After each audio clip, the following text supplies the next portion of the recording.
Hello friends, welcome to Endeavour Immigration. This is Gaurav. In this video, I'm going to talk about Australia PR process in 2024. अगर आप भी अपना Australia का skilled visa या PR का process शुरू करना चाहते हैं तो वीडियो को एंड तक जरूर देखें। इस वीडियो में हम आपको इसका जो है पूरा प्रोसेस बताएंगे।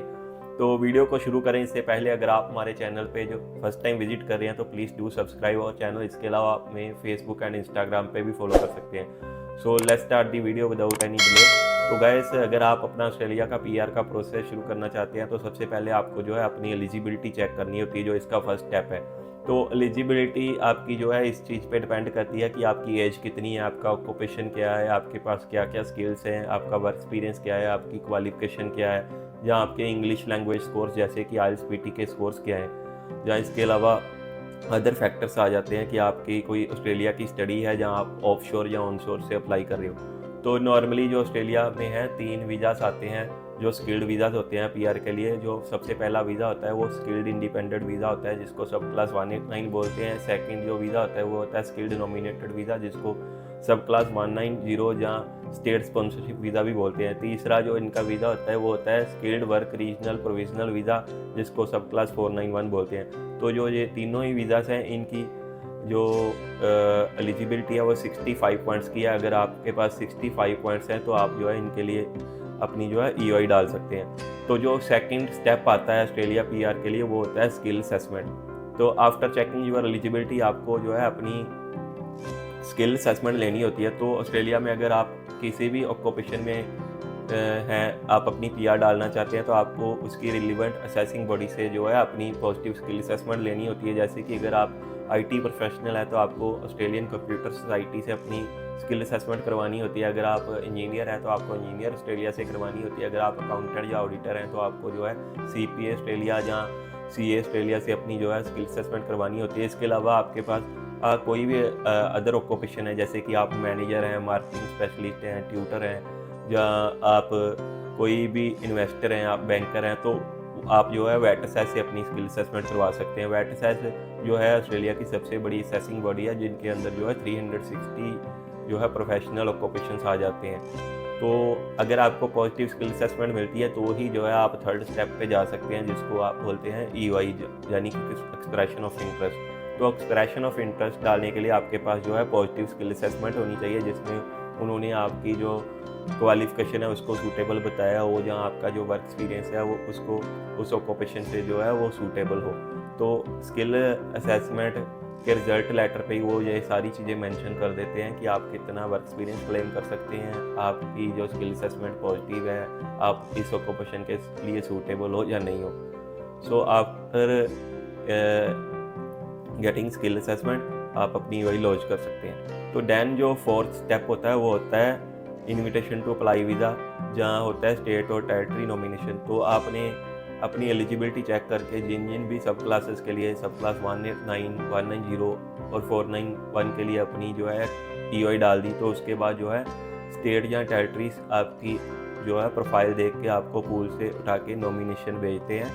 तो ये डिपेंड करता है कि आपके कितने पॉइंट स्कोर्स हैं। जिनके पॉइंट्स ज़्यादा होते हैं उनको स्टेट एंड टेरिटरीज पहले नॉमिनेशन भेजते हैं, जिनके पॉइंट्स कम होते हैं उनको जो है बाद में जो है आता है इनविटेशन। तो इसी तरह अगर आप सब क्लास 189 के लिए अप्लाई कर रहे हैं तो आपको जो है डायरेक्ट इनविटेशन आ जाता है फेडरल गवर्नमेंट की तरफ से जो है वीज़ा अप्लाई करने के लिए। और अगर आपको 491 या 190 आता है तो उसमें स्टेट या टेरिटरीज आपके डॉक्यूमेंट चेक करके आपको फाइनल इन्विटेशन भेज सकते हैं आपके स्किल्स अकाउंट में टू लॉन्च योर वीज़ा।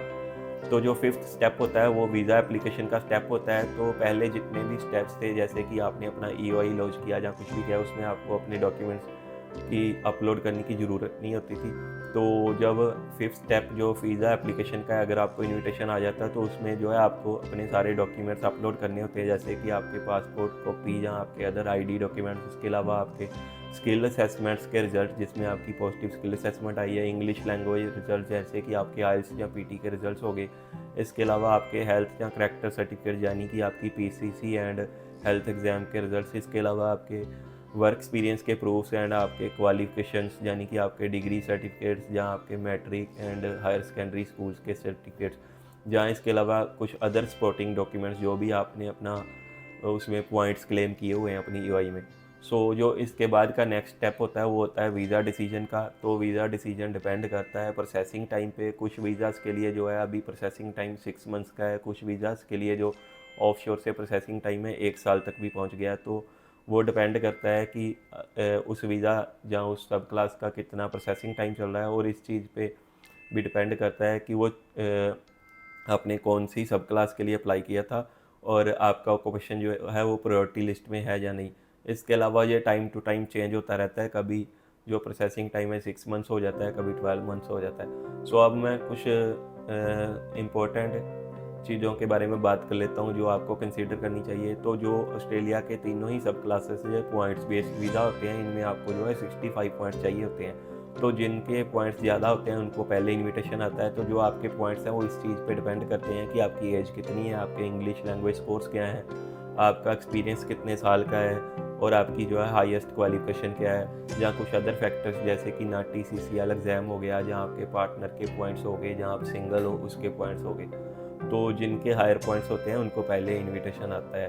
मान लो 65 एलिजिबिलिटी पॉइंट्स है, लेकिन अगर कोई 90 पॉइंट्स पे सेम ऑक्यूपेशन पे बैठा हुआ है तो 90 पॉइंट्स वाले को पहले इनविटेशन आएगा, उसके बाद 85 वाले को आएगा, दैन 80 वाले को आएगा, दैन 65 वाले को एंड पे आएगा, जब उनके पास कोई भी 70 वाला नहीं बचेगा। So guys, this is the process for Australia PR। I hope कि आपको वीडियो पसंद आया होगा। अगर आप भी अपनी एलिजिबिलिटी चेक करना चाहते हैं, जहाँ आपने ऑलरेडी अपनी एलिजिबिलिटी चेक की हुई है और आप अपना जो है प्रोसेस स्टार्ट करना चाहते हैं, तो आप एंडेवर इमिग्रेशन की टीम को भी कॉन्टैक्ट कर सकते हैं। हमारा जो नंबर है स्क्रीन पे दिया हुआ है। Thanks for watching this video. See you in the next video.